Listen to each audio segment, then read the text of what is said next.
Well, in this video, we will study about the stopping distance and reaction time. So, we'll take the example. हम इसमें एक उदाहरण लेते हैं. हम एक नया कंसेप्ट सीखने वाले हैं कि जो स्टॉपिंग डिस्टेंस क्या होता है और रिएक्शन टाइम क्या होता है. अब आप इसको प्रैक्टिकली समझने की कोशिश करें कि हम ये देखते हैं कि आप कोई एक रोड पर हैं. इस डायग्राम को देखें. आप एक कार चला रहे हैं. ओके. और कार चलाते चलाते सामने से कोई एक बच्चा रोड में आ जाता है एकदम से. ओके. ऐसे बच्चा छोटा रोड में आ जाता है.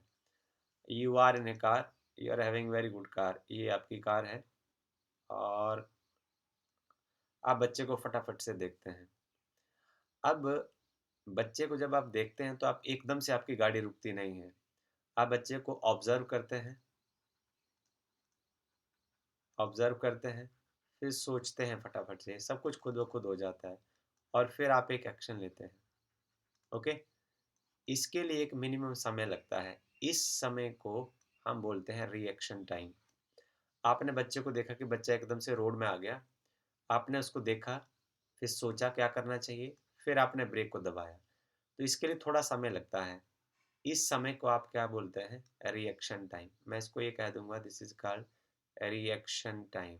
ऐसे लिख देते हैं, this is called reaction time. Okay. अब आप ब्रेक जब लगाते हैं, ब्रेक लगाने के बाद आपका जो गाड़ी होता है वो रुक जाता है. सो गाड़ी रुकने के लिए उसका मैथमेटिक्स क्या है कि आपका गाड़ी रुक गया है. यूजिंग द रिलेशन आप जानते हैं कि V square is equal to we zero square plus two A. अब मान लो स्टॉपिंग डिस्टेंस जो है कोई डी एस है. राइट.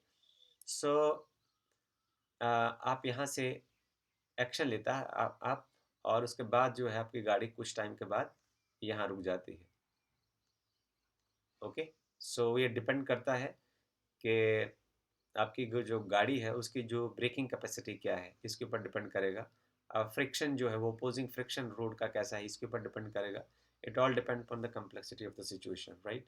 सो फाइनली जब आपकी गाड़ी रुक जाएगी यहाँ से लेके यहाँ तक, इस डिस्टेंस को मैं बोल दूंगा ये स्टॉपिंग डिस्टेंस होगा. ओके. एंड फाइनली जब आपकी जो फाइनल वेलोसिटी ज़ीरो हो जाएगी, दिस मीन्स आपकी गाड़ी रुक चुकी है. तो यहाँ से आप एक स्टॉपिंग डिस्टेंस कैलकुलेट कर सकते हैं. तो हमारी जो प्रॉब्लम फर्स्ट पार्ट है वो है stopping distance. So stopping distance के बाद हम रिएक्शन टाइम पढ़ते हैं called stopping distance.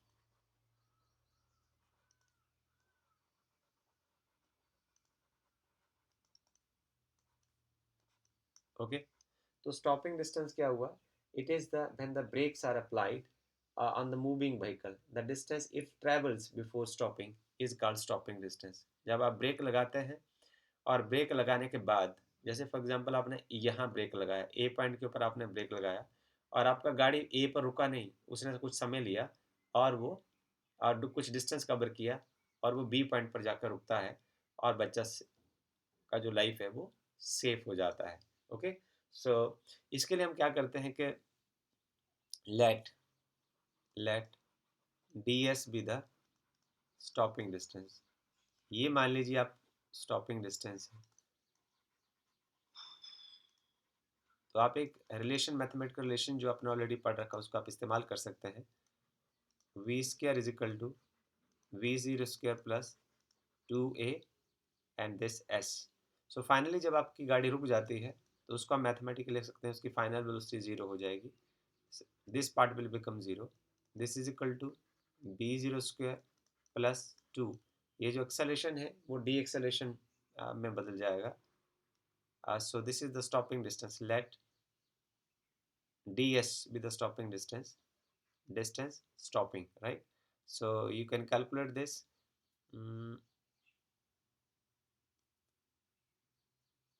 This is 2a ds is equal to b0 square and stopping distance is equal to minus of v0 square upon 2 time a. Now see carefully. यदि आपका जो velocity का value है, यदि velocity के जो three velocity could be positive, negative and zero. Velocity, it could be positive, it could be negative, and it could be zero.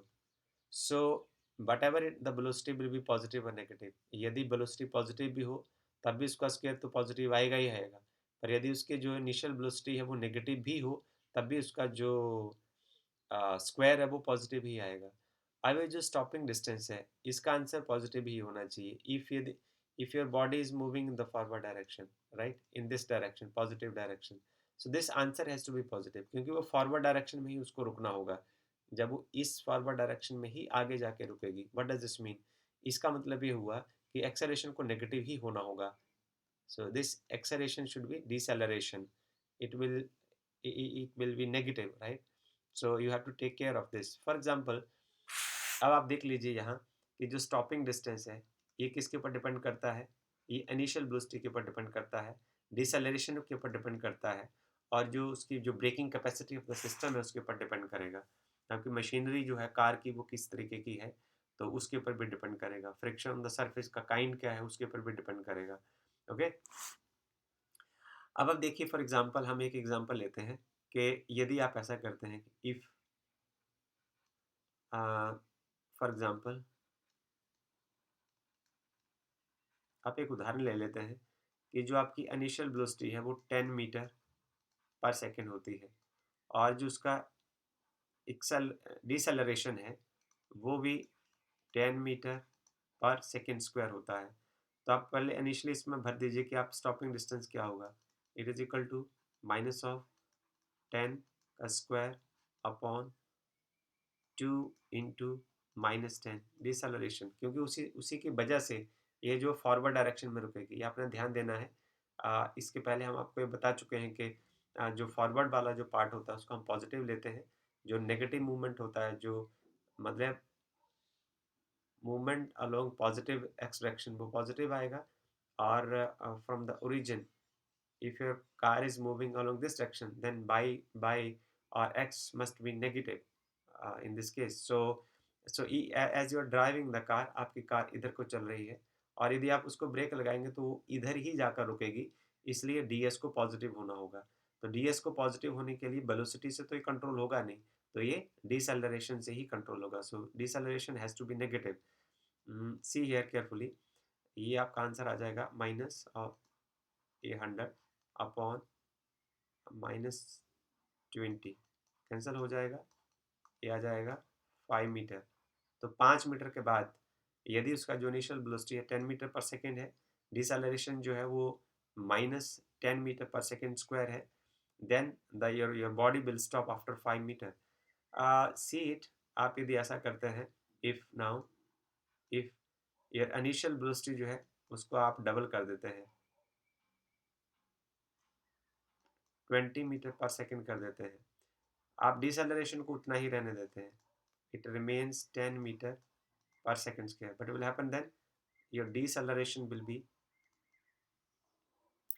minus 20 square upon 2 into -10 once again.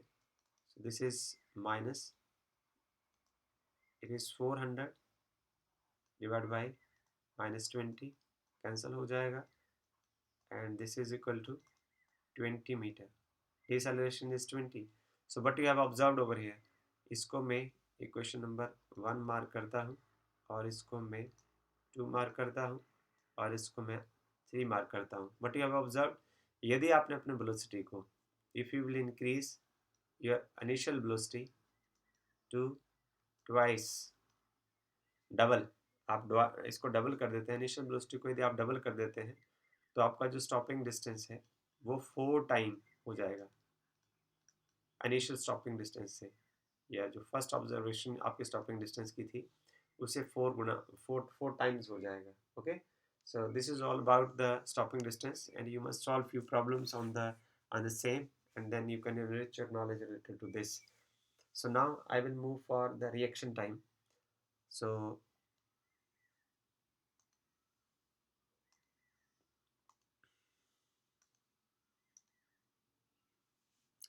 second part of this discussion is the reaction time. This is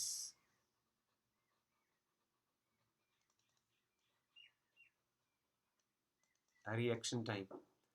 सो दोबारा फिर से हम diagram बनाते हैं कि आप किसी road पर हैं, एक स्ट्रेट रोड है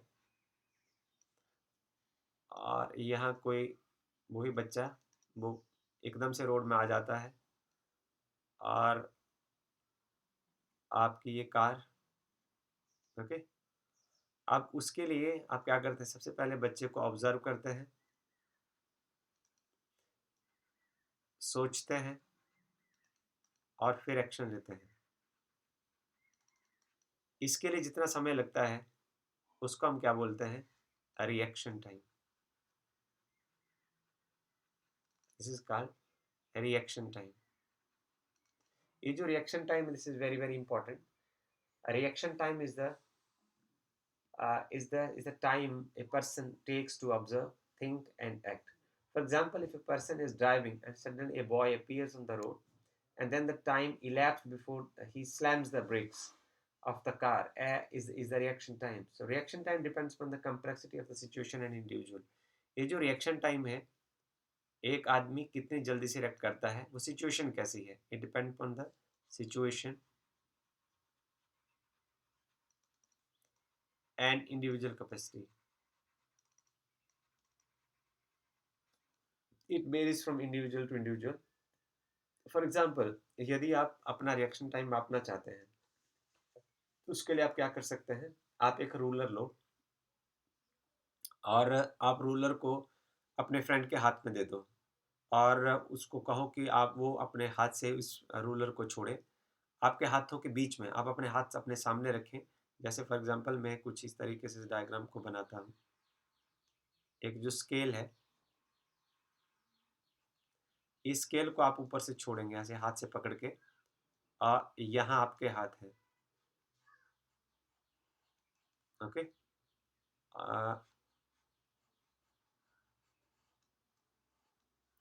अब इस रूलर को ऊपर से आपका फ्रेंड ए छोड़ेगा और you are B, you named B. So जैसे ही आपका फ्रेंड इंस्टेंटली इसको छोड़ेगा तो आप सबसे पहले इसको लगातार देखते रहेंगे, ऑब्जर्व करेंगे। आपका फ्रेंड इसको छोड़ देगा और उसके बाद आप सोचेंगे और फिर एक्शन लेंगे इसको पकड़ने के लिए। तब तक सेकेंड स्टेज में मैं ये फिगर नंबर 1 लिख देता हूँ। फिगर नंबर 2 में क्या होगा कि जब आप इसको पकड़ेंगे तो सिचुएशन कुछ इस तरीके की होगी। ये आपका हाथ है और जो रूलर है वो कुछ इस तरीके की सिचुएशन में चला जाएगा, ओके। सो इस तरीके से आपने इसको पकड़ लिया। So it will travel some distance. जब तक आप इसको ऑब्जर्व करें कि उसने छोड़ दिया है, फिर आप सोचेंगे कि इसको मैंने पकड़ना है और फिर आप एक्शन लेंगे कि आप अपने हाथों को दबा देंगे। तो तब तक वो एक डिस्टेंस कवर कर जाएगा and let it be. For example हम इसको कोई ले लेते हैं that it is 21 centimetre, okay. अब हम यहाँ से एक रिएक्शन टाइम कैलकुलेट करना चाहते हैं कि आप कितने क्विक हैं डिसीजन लेने के लिए। इसके लिए हम क्या करेंगे, हम एक इक्वेशन का इस्तेमाल करते हैं कि आपका रूलर जो है वो ड्रॉप करता है और इसके फ्री फॉल की सिचुएशन है। This is a situation of free fall. ये फ्री फॉल की सिचुएशन है।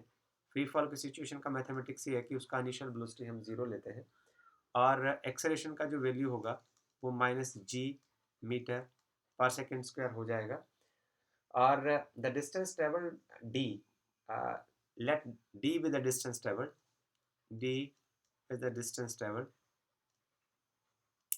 और जो रिएक्शन टाइम है मैं इसको टी आर लिख देता हूँ। This is reaction time, this is reaction time. So using the equation जो s इज इक्वल टू, अब पहले तो बेसिक फार्मूला लिख लेते हैं, E0t प्लस 1/2 AT स्क्वायर। सो यदि ये फ्री फॉल का सिचुएशन है तो इनिशियल वेलोसिटी 0 होगा। एक्सेलरेशन जो है वो -g मीटर पर सेकेंड स्क्वायर हो जाएगा। जो ये टाइम है वो रिएक्शन टाइम है और जो डिस्टेंस कवर है इसकी जगह हम d लिखने वाले हैं। तो इसको हम यहाँ लिख दें कि ये d हो जाएगा, ये हो जाएगा 1/2, this is -g and this is reaction time का स्क्वायर।